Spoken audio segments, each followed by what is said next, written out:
Bertemu kembali dalam Momen. Minggu lepas, saya dan Nadira sempat menikmati keindahan beting pasir di Pulau Kuraman dan Pulau Rusukan Besar di wilayah Persekutuan Labuan. Kali ini kami ingin membawa anda menyelusuri kehijauan dan keunikan sebuah khazanah alam yang terletak di selatan Labuan, iaitu Taman Ekologi Hutan Simpan Kinabanuan.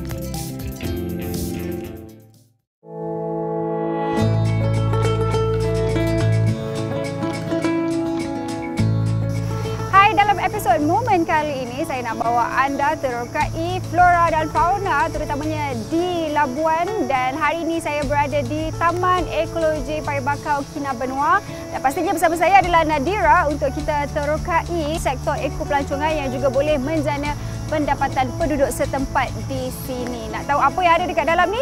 Jom ikut saya dengan Nadira jalan-jalan dekat dalam.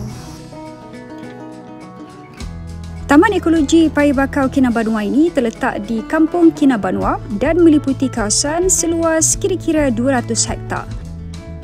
Hutan Payabakau ini merupakan kawasan yang dilindungi dan kini dijadikan Taman Ekologi Komuniti hasil usaha sama antara Jabatan Perhutanan Labuan dan komuniti kampung setempat.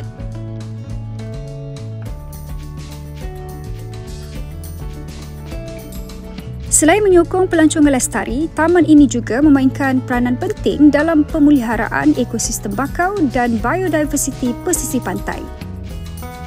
Ia turut dijadikan lokasi pembelajaran alam sekitar serta aktiviti rekreasi komuniti setempat. Antara tarikan utama di sini ialah laluan boardwalk, iaitu trek kayu sepanjang hutan bakau yang membolehkan pengunjung untuk menikmati keindahan semula jadi dari jarak dekat tanpa mengganggu habitat asal.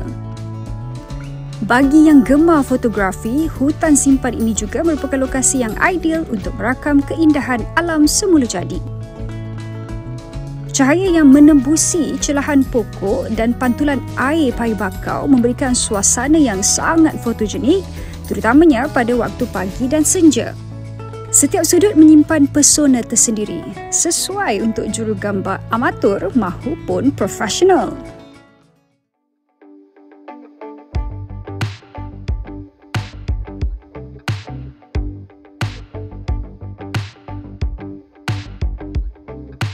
Ketika kami di sini, kami berpeluang menyertai aktiviti memancing bersama komuniti setempat. Suasana ketika itu begitu tenang, hanya bunyi unggas dan desiran air yang menemani kami. Memancing di kawasan Payabakau ini terasa sangat menenangkan, seolah-olah masa bergerak lebih perlahan.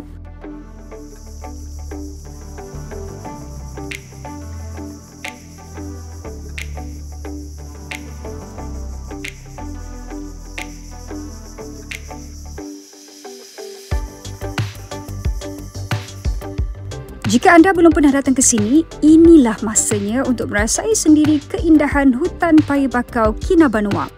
Ia bukan sahaja tempat yang indah, malah menyimpan pengalaman yang menyentuh jiwa. Bawalah keluarga, rakan-rakan atau anda boleh datang sendiri dan rasakan keajaiban alam ini dengan mata dan hati anda.